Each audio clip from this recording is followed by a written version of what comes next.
2 দিন থেকে চাল ধোয়া পানি জমিয়েছি গাছে দিব বলে সার হিসাবে। আর আজকে সারা রাত এত বৃষ্টির কারণে গাছের গোড়াগুলো সব ভিজে গেছে। আর বৃষ্টির পানিও কিন্তু সারের কাজ করে। কিন্তু এই চাল ধোয়া পানিগুলো গাছের গোড়ায় দেওয়ার লোভ সামলাতে পারতেছি না, কি করব। এগুলো জমিয়ে রাখি আর এগুলো গাছের গোড়ায় দিলে মনে হয় যেন ওরা একটু খাবার পেলো, যার কারণে গাছের গোড়া ভিজা থাকা সত্ত্বেও আমি পানিগুলো দিয়ে দিচ্ছি। আর এই গাছটার কী যে হয়েছে, গাছটা কেন জানি নষ্ট হয়ে যাচ্ছে। আর বৃষ্টির পানিতে গাছগুলো দেখো কতটা না মানে সতেজ হয়েছে, এদের দেখতে এখন যে কি ভালো লাগতেছে। আর এই সব গাছগুলো আমি রিপোর্টিং করেছি, নতুন করে মাটি চেঞ্জ করে দিয়েছি। বর্ষার সময় গাছের মাটি চেঞ্জ করলে গাছ মরার কোনো ভয় থাকে না।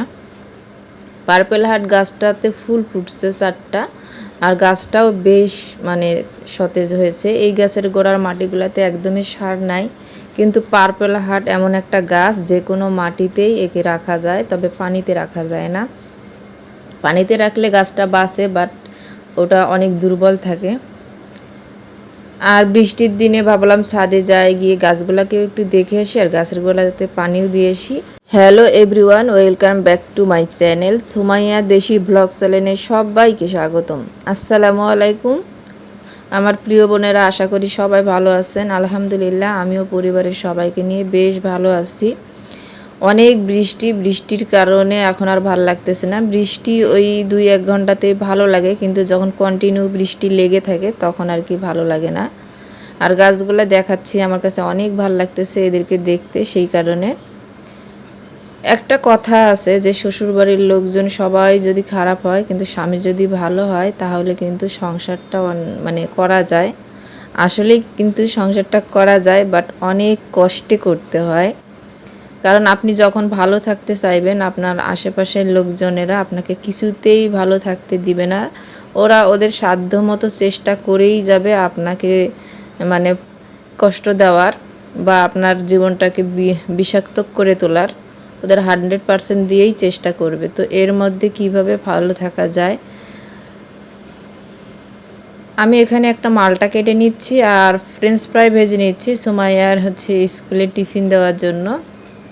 ওকে জিজ্ঞাসা করছিলাম যে টিফিনে কী দিয়ে আসবো, তো বলতেছিল ফ্রেঞ্চ ফ্রাই দিয়ে আসিও। আর আমি ছাদ থেকে নামে আসার অনেক পরে আবার ভিডিওটা অন করছি। এখন বাজে 11টা, মানে অলরেডি সুমাইয়ার টিফিন টাইম হয়ে গেছে।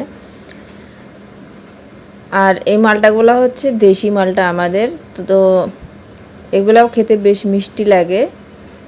এগুলো আমি এর আগে কখনো কিনিনি, এই প্রথম কিনছি। তো আমি ভাবছিলাম এগুলো হয়তো ভালো লাগবে না, লেবুর মতো লাগবে খেতে, কিন্তু না, মশলা দিলে ভালো ছিল, মিষ্টি ছিল। তবে অরিজিনাল যে মালটাগুলো সেগুলোর থেকে একটু রসটা এর মধ্যে কমেই থাকে। তো মালটাটা আমি অলরেডি কেটে নেওয়া শেষ। এখন ফ্রেঞ্চ ফ্রাইগুলো এই বক্সে করে, তারপরে পানি, মালটা এগুলো সব দিয়ে ওকে দিয়ে আসবো। আর আমি টিফিনটা একটুখানি বেশি দিই, কারণ ও যখন টিফিন করে ওর বন্ধুবান্ধবরাও থাকে ওর সঙ্গে, তো ওদের সঙ্গে একটু শেয়ার করে। ও না শেয়ার না করে কিছু খেতে পারে না, এই কারণে একটু বেশি করেই দিয়ে দিব। আর ফ্রেঞ্চ ফ্রাইগুলো একটু সাজিয়ে দিলাম, মানে সুন্দর করে এলোমেলো হয়ে করে দিলে ওর খেতে সমস্যা হবে, সেই কারণে। তো এই বক্সটাতে আর মালটা ধরতেছিল না, পরে ওই জন্য ওই দুইটা আমি আর দেই নাই। তো টিফিনটা আমি রেডি করে এখন একটা বোতলে পানিও নিয়ে নিব। আজকে যেহেতু মানে বৃষ্টির দিন, তো অত পিপাসা লাগবে না, এই কারণে ও যখন স্কুলে যায় তখন আর ব্যাগে পানি দেই নাই। এখন পানিটা নিয়ে যাব। যখন রোদ উঠে গরম হয় বেশি তখন ও ঘন ঘন পানি খায়, কিন্তু ওয়েদার যদি ঠান্ডা থাকে তাহলে আর অত বেশি পানি খায় না। আর যেহেতু কাছেই স্কুল, এই জন্য আমি যখন টিফিনের সময় হয় তখনই স্কুলে টিফিনটা নিয়ে যাই, খাইয়ে দিয়ে আবার চলে আসি। আর স্কুল ছুটির সময় আবার গিয়ে নিয়ে আসি। তো এই স্কুল যাইতে আসতেই অনেকটা সময় আর কি চলে যায়, কারণ যতই কাছে স্কুল হোক যাওয়ার আগে একটু রেডি হইতে হয়, আবার বের হতে হয়, আবার আসতে হয়। তো এইভাবে 3বার যাইতে হয়, 3বার আসতে হয়। আর এরকম একটা শপিং ব্যাগে করেই আমি ওর টিফিনটা নিয়ে যাব। তো ওকে স্কুলে টিফিন খাইয়ে আসছি, আর এখানে একটু গরম পানি করে নিছি আর ডিটারজেন্ট পাউডার নিয়ে একটা বেডশিট আজকে কেন জানি খুব বেশি ইচ্ছে করতেছিল যে হাতে ধুয়ে দিব এই বেডশিটটা।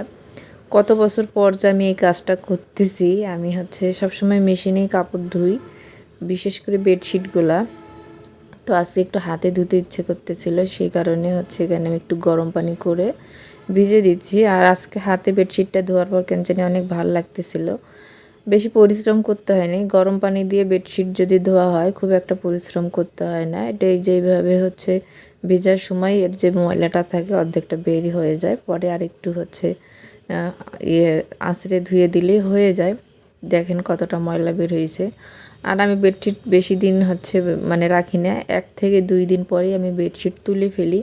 কিন্তু আমাদের হচ্ছে এই আমার বেডটাতেই সব আড্ডা হয়, সুমাইয়া পড়ালেখা করে, অনেক সময় আমি বেডে খাবারও খাই।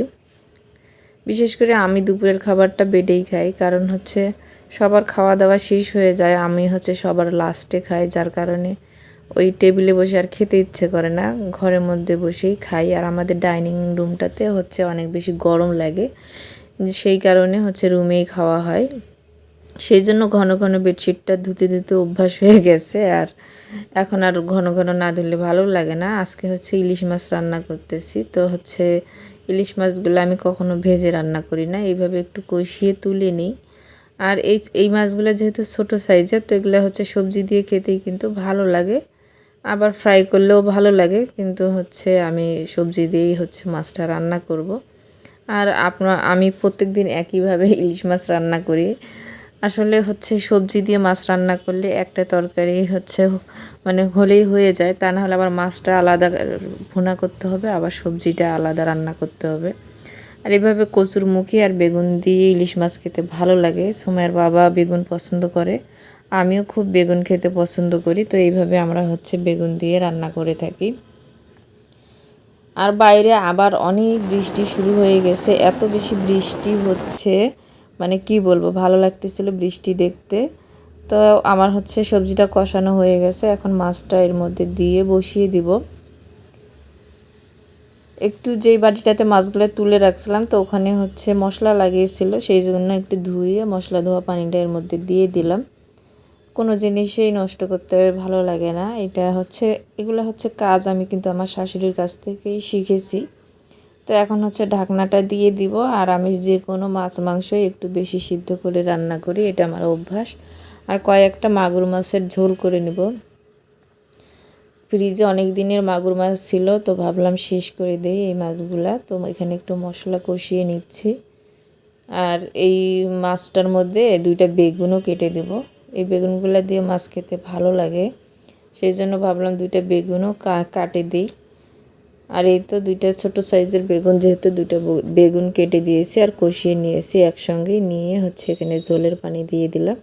এখন হচ্ছে ঢাকনা দিয়ে দিব। ছোট্ট একটা রিকোয়েস্ট করে নিই, প্রিয় বোনেরা যারা আমার ভিডিওর এই পর্যন্ত এসেছেন, প্লিজ একটা লাইক দিয়ে দিন।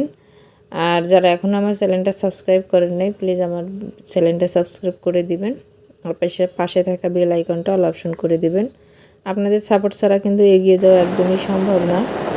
এত বেশি বৃষ্টি, আমি রান্নাবান্না শেষ করে ছাদে আসছি গোসল করার জন্য।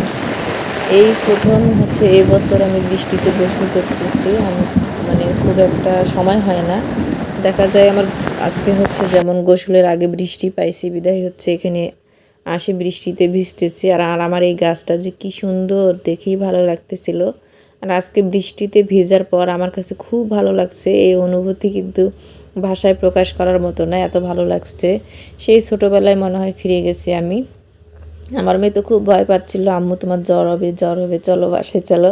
আমার কিছুতেই যেতে ইচ্ছে করতেছিল না, অনেকটা সময় নিয়ে বৃষ্টিতে গোসল করছি। তারপরে নিচে এসে গোসল করে এখন হচ্ছে দুপুরের খাবার খাচ্ছি। আর এখন বাজে 3টা।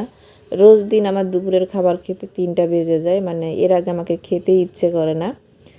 আর মাশাল্লাহ দিলে তরকারিটা খুবই মজা হয়েছিল, আমার কাছে খুব ভালো লাগে এই তরকারিটা। আর আপনাদের সঙ্গে নিয়ে আমি হচ্ছে খেয়ে নিচ্ছি।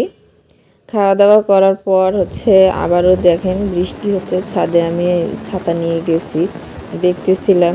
আজকে কোনো দোকানপাট খুলে নাই, আমাদের দোকানও আজকে বন্ধ ছিল, কারণ এত বৃষ্টি যে বৃষ্টির জন্য আর দোকানপাট কেউ খুলে নাই। এই বৃষ্টিতে কেউ ঘর থেকে আসলে বের হতে চাচ্ছিল না। তো বৃষ্টির দিনে চটপটা কিছু খেতে ভালো লাগে, তো ভাবলাম কি চটপটা বানিয়ে নেওয়া যায়, সেটাই চিন্তা করতে করতে ভাবলাম বাসায় তো বাদাম আছে, একটুখানি বাদাম ভেজে নিয়েছি। আর হচ্ছে মরিচ, রসুন, পেঁয়াজ, লবণ, সরিষার তেল দিয়ে এটাকে একটু মাখিয়ে নিব, নেওয়ার পর বাদাম দিয়ে বাদাম মাখা করব। এই যে বাদাম মাখাটা খাওয়া যায়, এটা কিন্তু আগে আমি জানতাম না যে এইভাবে বাদাম মাখা খাওয়া যায়। তো হচ্ছে একদিন আমি আমাদের দোকানে গিয়ে বসে আছি, দেখতেছি এরকম বাদাম মাখা বিক্রি হচ্ছে। তো সুমাইয়ার বাবা আমাদেরকে খাওয়াইছিল, ওরা নাকি রোজ দিন এই বাদাম মাখা খায় সন্ধ্যাবেলা। ওই দিন আমি খাওয়ার পর আমার কাছে এত ভালো লাগছে, এই কারণে হচ্ছে আমি এখন বাসাতেই বাদাম মাখা করি। কিছু কিছু বাদামের খোসা হচ্ছে আমি করে নিছি, ছুলে নিছি, আর কিছু কিছু আছে। তো এখন এটা ভালো করে মাখিয়ে নিব। আর এই বাদাম মাখা খেতে যে কি মজা লাগে, যারা খাননি একবার বাদামটা মাখিয়ে খেয়ে দেখবেন, অনেক ভালো লাগে। আর যারা খেয়েছেন তারা তো জানেনি এটা কতটা মজার হয়। প্রত্যেকটা নারীকেই পরীক্ষা দিয়েই সংসার করতে হয়, আর যাদেরকে দিতে হয় না আমি বলবো তারা অনেক ভাগ্যবতী। কম বেশি সবার লাইফেই হচ্ছে সুখ দুঃখ নিয়ে সংসার।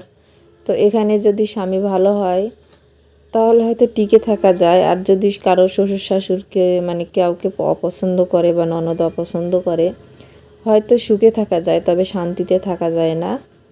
যারা এর ভুক্তভোগী শুধু তারাই বুঝবে যে আসলেই সুখে থাকা গেলেও শান্তিতে তারা কখনো থাকতে দেয় না। আর আমাদের শরীরে যেমন হাত পা চুল কান অঙ্গ, তেমন কিন্তু আমাদের শ্বশুর শাশুড়ি ননদ দেবর ভাসুর এরাও অঙ্গ, এদেরকে বাদ দিয়ে কখনো সংসার করা যায় না। তো এদেরকে যখন বাদ দেওয়া যায় না, তেমন আপনার যখন হাত কেটে গেলে আপনি ব্যথা পান, তেমনি তারা যখন কিছু করে কিছু বলে আপনি কিন্তু ব্যথা পান। যতই এড়িয়ে চলেন, মনের ব্যথা কখনো লুকানো যায় না, অস্বীকারও করা যায় না। তো সন্ধ্যার পরে হচ্ছে একটুখানি বৃষ্টি কম ছিল, সুমাইয়ার বাবা হচ্ছে বাইরে গিয়ে এগুলো সুমাইয়ের জন্য নিয়ে আসছে। তো এগুলো খেতে বসে গেছে, আমাকে করছে ভিডিও করে দাও, ভিডিও করে দাও, তোমার ভিডিওতে আমাকে দেখাবে। তো সেই কারণে একটু ভিডিও করে নিচ্ছি, আর ও খাচ্ছে। আর আজকের মতো ভিডিওটা এখানেই শেষ। আল্লাহ হাফেজ।